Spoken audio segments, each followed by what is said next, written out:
il faudrait observer ce qui est arrivé chez d'autres peuples que nous. Les Irlandais et les Indiens avaient juré que, dès leur indépendance, le gaélique pour les uns, l'hindou pour les autres, deviendraient aussitôt les seules langues officielles. Il faut se demander pourquoi il n'en a rien été. Au contraire, les écrivains de langue anglaise, les plus réputés, aujourd'hui sont irlandais, Sean O'Casey par exemple, indien, Salman Rushdie. C'est un peu la même situation que dans le Maghreb, notre presque voisin où le bilinguisme, sinon le trilinguisme, arabe, kabyle, français, est en train de s'installer envers et contre les idéologues. En effet, et j'en viens à notre troisième contradiction, celle qui concerne les irréductibles à l'africanité pure et dure. Cette espèce de messianisme est une utopie dangereuse parce qu'elle est facteur de régression et entretenue et propagée par ceux que j'appellerais les talibans du nationalisme linguistique. Vous connaissez leur credo, auquel je n'adhère pas. Une langue africaine comme langue officielle tout de suite. Les langues coloniales à la poubelle. La langue coloniale, c'est la langue du maître, la langue du code noir, la langue de notre abjection. Finissons-en avec cette humiliation. La seule littérature africaine, proclame-t-il, c'est celle qui est écrite en langue vernaculaire. En 1983, invité par le département littérature africaine de l'Université de Brazzaville, je fus conspué dans un amphithéâtre que les intégristes de l'africanité linguistique avaient massivement occupé. Je fus traité de nouveau Senghor, parce que je récusais leurs imprécations.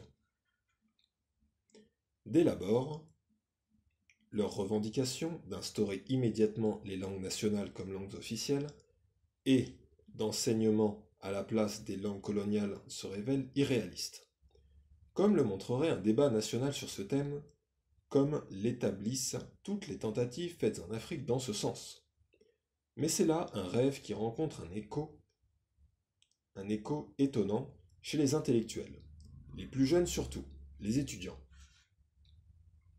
Il ne me restait plus qu'à raisonner mes interlocuteurs de Brazzaville. Je leur exposai qu'il ne suffit pas d'exalter les langues nationales, ce que firent en leur temps les poètes de la Pléiade avec les fameux manifestes de Du Bellay, défense et illustration de la langue française. Ce qu'on oublie ici en Afrique, c'est que Du Bellay publiait simultanément dans un recueil poétique l'Olive, des sommets, des sonnets d'une beauté saisissante. Défense et illustration était donc non une idéologie, une spéculation gratuite, mais un constat preuve à l'appui. La langue française était devenue une langue littéraire au même niveau que les grandes langues de l'histoire et pouvait être le support de chefs-d'œuvre. Je les apostrophais alors ainsi.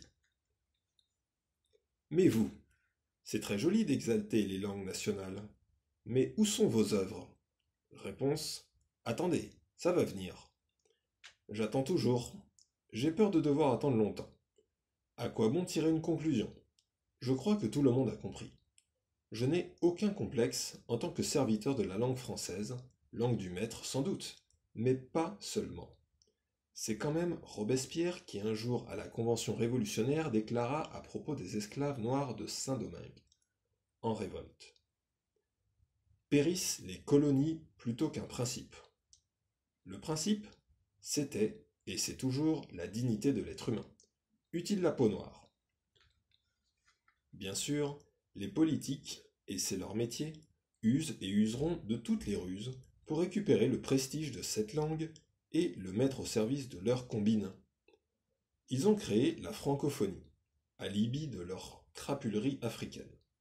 Mais à nous, qui nous consacrons au développement de nos peuples, et savons bien qu'il passe par la popularisation et l'approfondissement de la langue française entre autres, j'insiste, à nous de ne pas être dupes et de bien séparer le bon grain de l'ivraie. Je ne fais donc aucune confiance aux États pour le développement de nos peuples. Les États ont leur logique de domination ou d'allégeance, où n'entre pour rien la préoccupation du bien-être des Africains. Je compte pour cela sur la passion clairvoyante et l'opiniâtreté des individus africains eux-mêmes, comme en Amérique. C'est à chaque individu ou groupe de prendre en main le développement de sa communauté. Je ne parle pas de communauté ethnique, ce serait criminel, mais de communauté moderne, civile. Yaoundé, par exemple, capitale du Cameroun, est une communauté d'1,5 million habitants, chiffre estimé. Mais pas une bibliothèque accessible aux habitants. C'est à peine croyable, en ce début de troisième millénaire. Une communauté d'1,5 million habitants sans bibliothèque ne produira jamais de chercheurs, ni de poètes, ni de romanciers. Pour écrire un sonnet qui n'a que 14 vers, imagine-t-on combien de volumes il faut avoir parcouru auparavant? Comment s'étonner que tous nos jeunes s'en aillent ou rêvent de s'en aller? J'ai proposé que 1000 Camerounais qui le peuvent acceptent de mettre chacun 100 000 francs CFA dans une cagnotte. Il y a certainement 1000 Camerounais capables de sacrifier 100 000 francs. Cela fera 100 millions.